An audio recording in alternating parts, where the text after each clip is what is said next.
Good evening, brothers and sisters. My name is Kevin. I am an elder in Israel, and I welcome you to my channel. Today we will be working on Mosiah chapter 17. And there is a lot of information in this one that's going to be fun to share today.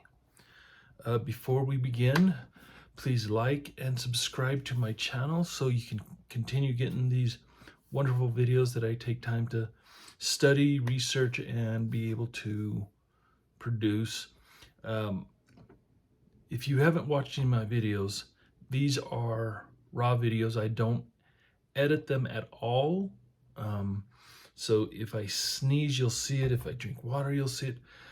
I believe that people need to see me as I am. This is how I've always been. I don't fake who I am. So if I take a drink of water, like other channels, you'll see them edit their videos if they need to like sneeze or drink water, but not me.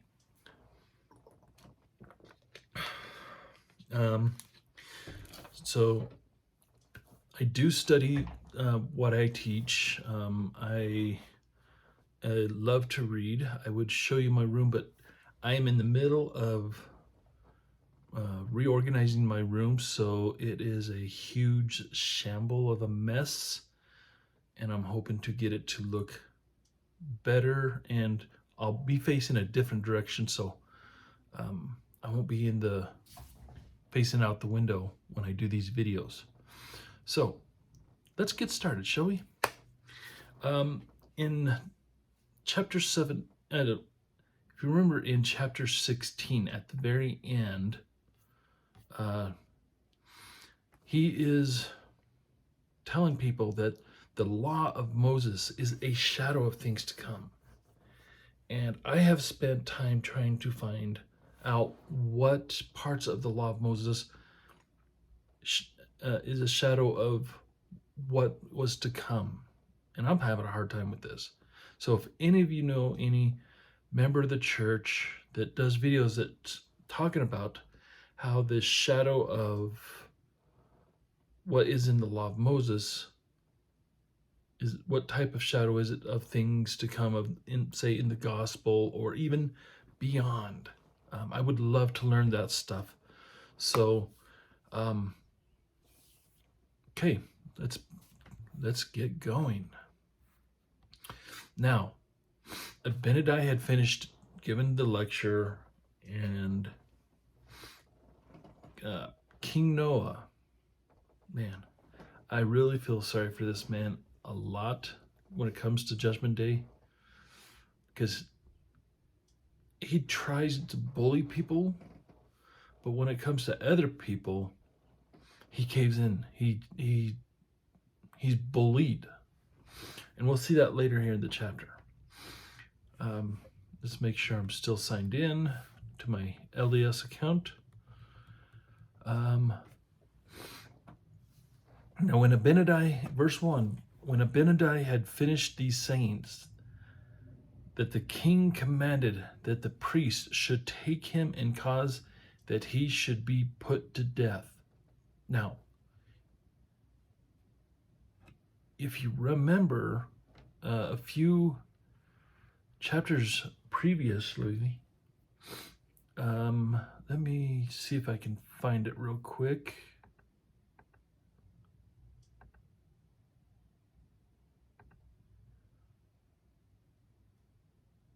Let's see.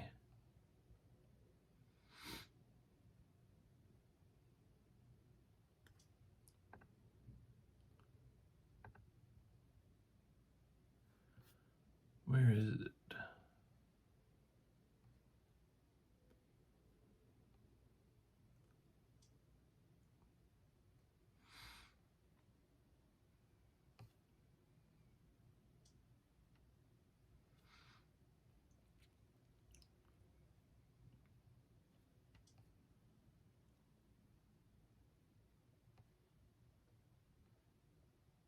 Okay, here it is. Mosiah chapter 11, verse 28. And this is King Noah. Actually, I'll go back to 27. He's It says, "Now when King Noah had heard of these words, which Abinadi had spoken unto the people, he was also wroth, and he said, Who is Abinadi, that I and my people should be judged of him? Or who is the Lord, that shall bring upon my people such great affliction?" Now here it is in verse 28. This is the big one. "I command you to bring Abinadi hither, that I may slay him. For he has said these things that he might stir up my people to anger one with another, and to raise contention among my people. Therefore, I will slay him." Remember that. Okay, let's go back to chapter 17. And here, verse 1 says that the king commanded that the priests should take him and cause that he should be put to death. So King Noah put up a brave front, said he was going to slay him. But then when it came actually time after Abinadi had spoken face to face to him, he cowered out of this. And he says he commanded that the priests should kill him. Kind of cowardly, don't you think? Now, here comes one of my favorite characters in all the Book of Mormon.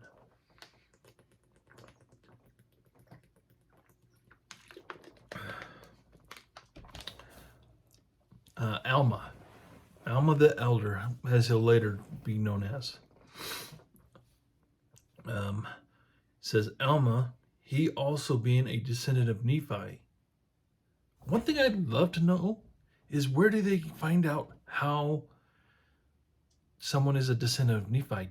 Is there another record that shows the genealogy of all these prophets? I mean, I know we see a lot of genealogies in the Old Testament, and Christ has 2 genealogies in the New Testament, which we will cover at a later date. But I wish we would have known I wish we could find the record that shows all the genealogies. So-and-so begot so-and-so, that leads to each one of these people.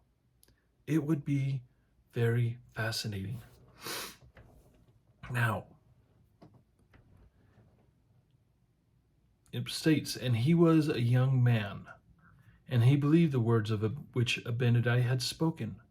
For he knew concerning the iniquity which Abinadi had testified against them. Therefore he began to plead with the king that he would not be angry with Abinadi, but suffer that he might depart in peace." See, Alma had a great head on his shoulders.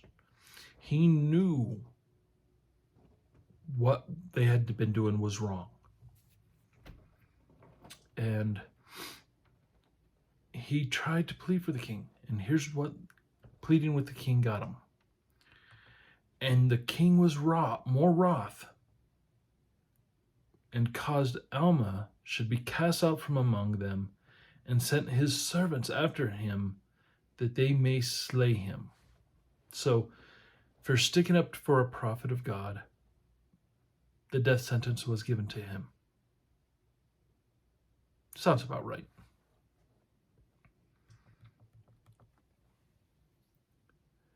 But Alma he fled from them and hid himself.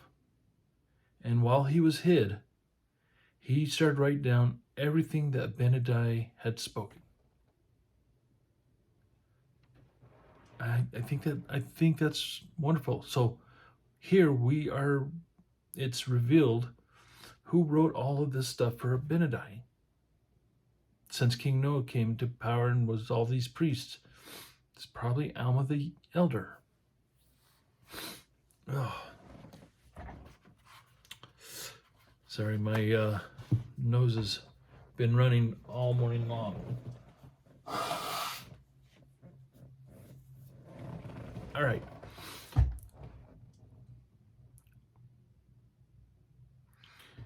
Now, King Noah had Abinadi taken to prison, okay?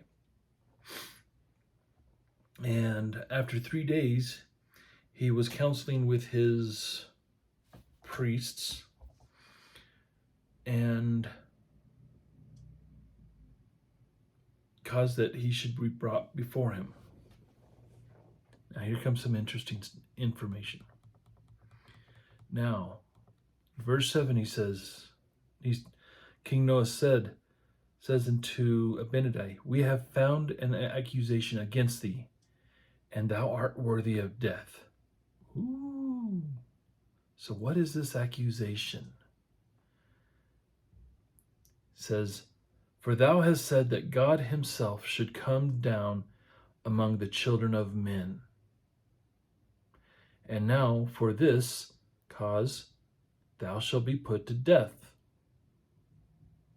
Okay, but is this really the reason why you are putting him to death?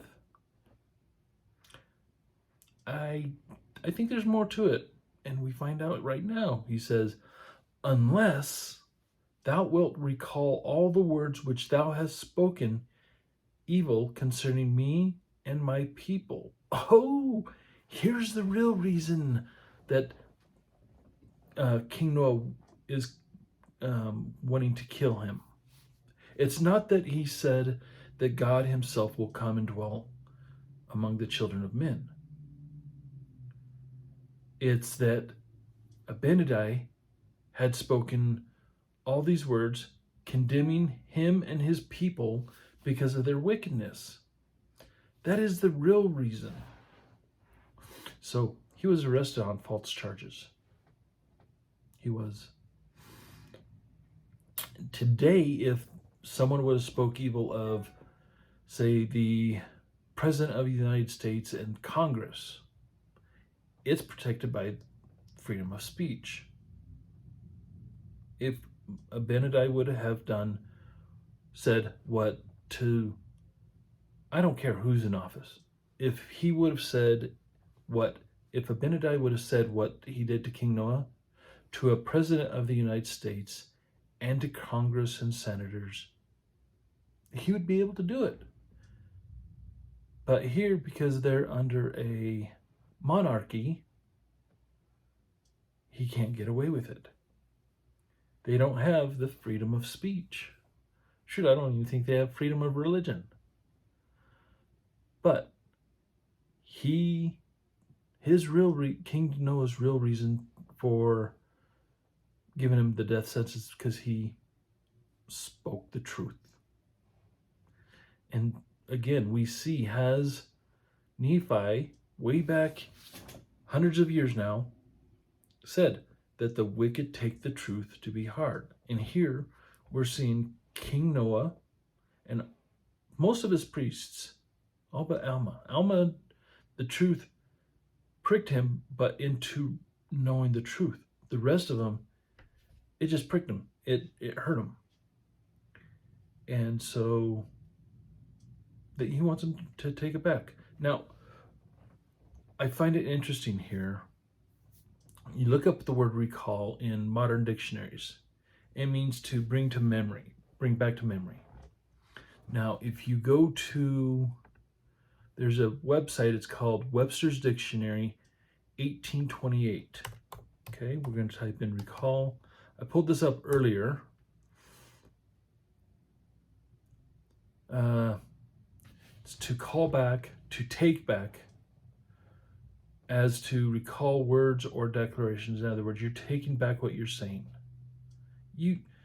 And that was actually the number one. But if you look in a dictionary today, what is number 3? To call back, to revive in memory. That's now number 1. So the changing of this word from 1828 to now has changed. Because when you look at it through a modern eye, you're going to like, well, he can recall the words because he knows what he said. Well, recall is changed. Sorry, happens in languages, corrupt languages. And Abinadi, I love how brutal Abinadi is. He says, "And I say unto you, I will not recall the words which I have spoken unto you concerning this people, for they are true, that ye may now know of their surety I have suffered myself, that I have fallen into your hands." And then he does a mic drop. He says, "And I suffer even until death, and I will not recall my words, and they shall stand as a testimony against you. And if you slay me, ye shall shed innocent blood, and this shall stand as a witness against you at the last day." I mean, that is, you will never find another mic drop in anywhere in the scriptures, in my opinion. Other people will disagree, but I think Abinadi is the man. Now, these words had an effect on King Noah. We see here in the next verse, he says, "King Noah was about to release him, for he feared his words." So at this point, I think the Spirit of God has come upon him. And I think King Noah knows that what he's saying is true. So he's on the verge of just letting him go, because he doesn't want the judgment of God to come upon him. Notice it was just about him, not his people.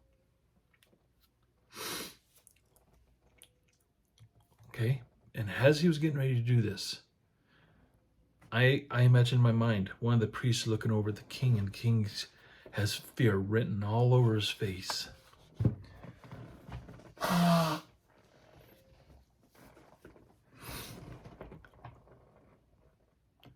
And one of the priests, he sees this and he stands up and he says, "He has reviled the king," which means he has spoken against the king. "Therefore, the king was stirred up in anger against him, and he delivered him that he might be slain." Now, even in the church video, along with the Living Scriptures video, it shows that Abinadi, after he is strapped, is just simply burned. That is the furthest from the truth. Love the videos, love the Living Scriptures, but they're PG, where with what happened to Abinadi is rated R. And it is a lot more brutal. In one sentence, the reality of how Abinadi died is laid out. And I actually spent a lot of time on this one because there's some words that there's definitions I wanted to know. And honestly, it showed my ignorance of the language back in the 1800s, which is fine. I'm a 1900s, 20th century guy. But it says here, "And it came to pass, they took him and bound him." Okay, so he's bound. We don't know if it was like this, like this, like this. We just know he was bound. "And scourged his skin with faggots." Now, when I don't know why I didn't research this sooner, but again, this shows my ignorance. growing up, faggots were men who were gay. That is not the truth here, not in this instance. A faggot, if we go into the 1820 dictionary, and it's called Webster's Dictionaries 1828.com.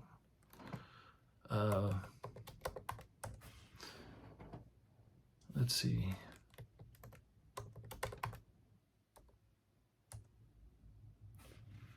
Where did I find that?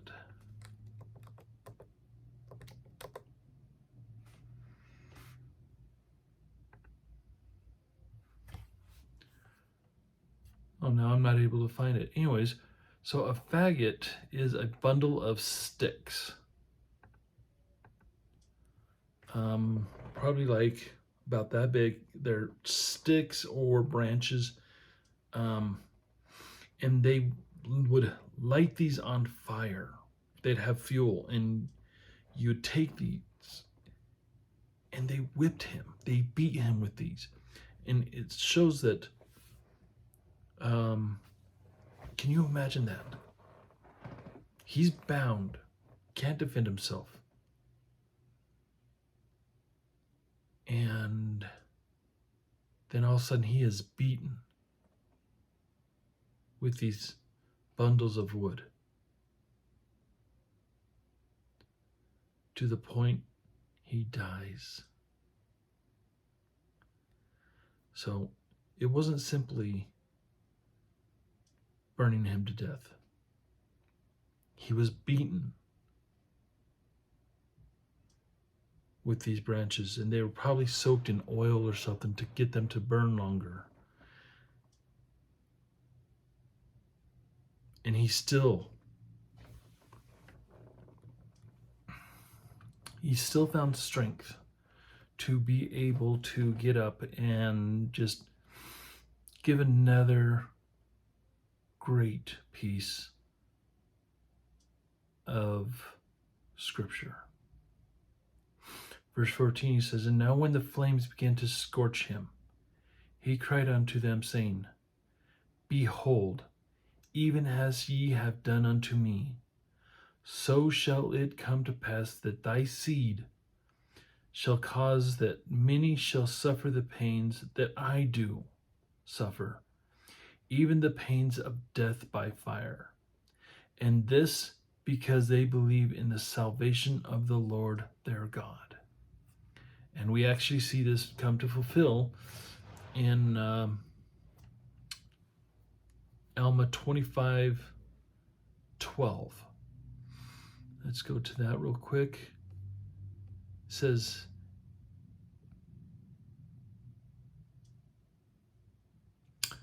here it is.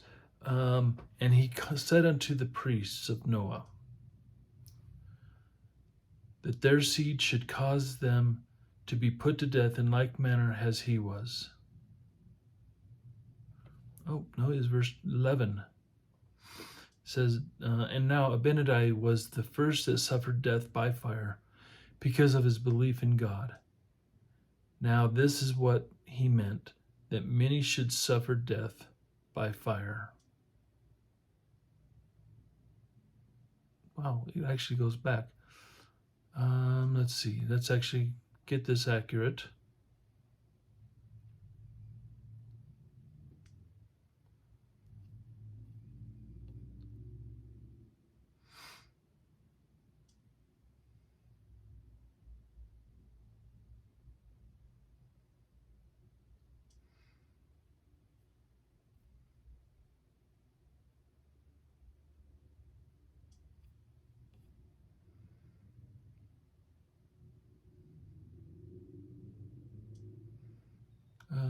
Sorry, I'm just trying to find the exact part.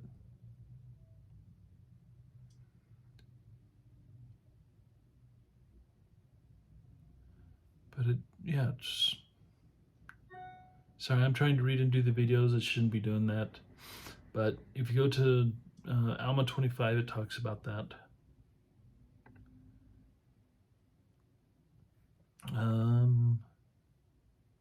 Okay, I found it. And the remainder having fled unto the east wilderness, and having usurped the power and authority over the Lamanites, caused that many of the Lamanites should perish by fire because of their beliefs. It's in verse 5. I was looking further down. My mistake. I'll make more. And he continues, this man he's on a different level. He says, and it will come to pass that ye shall be afflicted with all manner of diseases because of your iniquity. Yea, and ye shall be smitten on every hand, and shall be driven and scattered to and fro, even as the wild flock is driven by wild and ferocious beasts. And in that day ye shall be hunted, and ye shall be taken by the hand of your enemies, and then ye shall suffer, as I suffer, the pains of death by fire.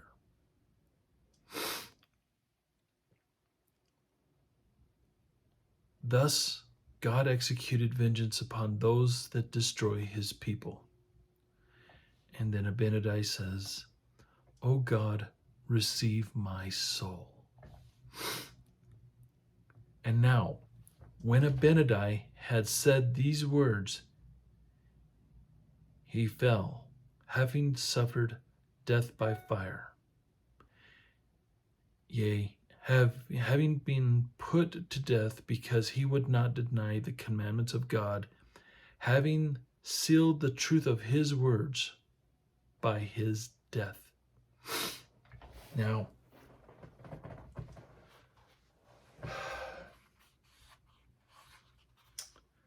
this God actually got me thinking.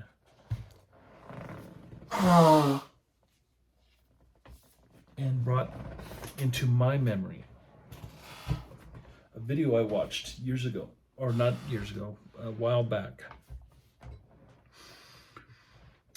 And I wish I could remember who it was that said this, but he said, if your life is not the price, you can be bought. I'll say that again. If your life is not the price, you can be beaten. You can be purchased.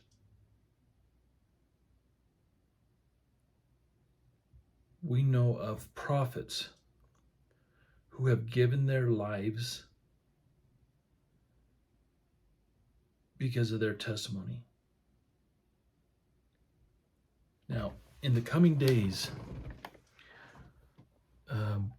we see in the news now persecution of Jews and Christians. And yes, we're among them. We receive a lot of persecution. How do you think you'd do in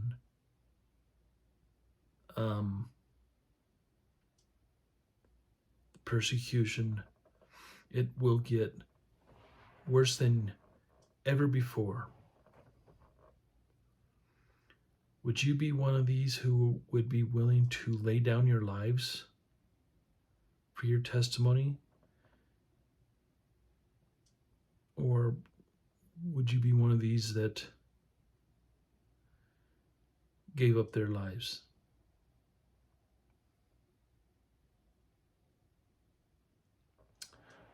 I watched a video from The Chosen. I think it was The Chosen. I'm not sure. But it was a good one. It was New Testament. It was a few years after Christ had died. And Stephen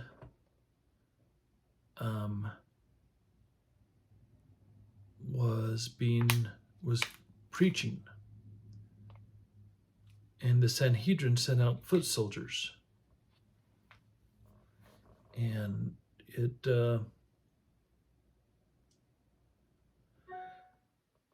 was hard. Sorry. Now, it shows that Stephen was married. had a wife and kids, and the Sanhedrin soldiers came up and asked him if he is a follower of the Nazarene. Stephen boldly sat there and declared that he was. Well, later on, some of the followers that were there that were able to get away were confronted by Saul of Tarsus. No, it was about Paul. I watched it with my mom. I think it was. And Saul asked this group if they are followers of the Nazarene. And they all said yes. Well, while they were sitting in prison, chains, the guards were called, and the wife of Stephen declared that she was not a believer. She didn't believe in the Nazarene because she lost her husband to it. And so she denied the Christ.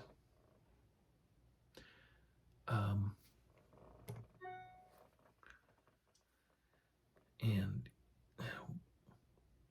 because she didn't want the same thing to happen to her or her child, she gave up and wasn't able, but everyone else was, including Saul, who later becomes Paul. There was one point where Saul was preaching of his things, and Stephen's wife was in the crowd.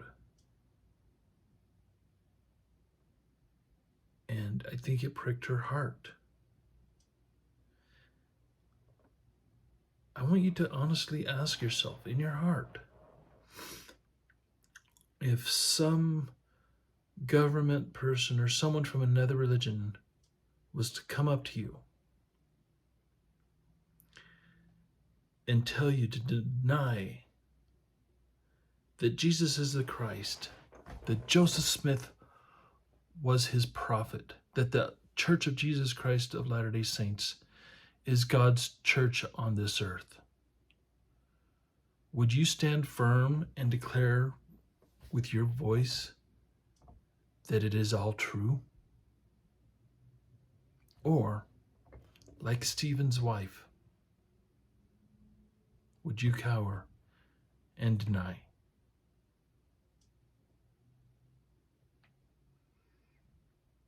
Think about that. I'll leave that question with you guys. But thank you for joining me for chapter 17.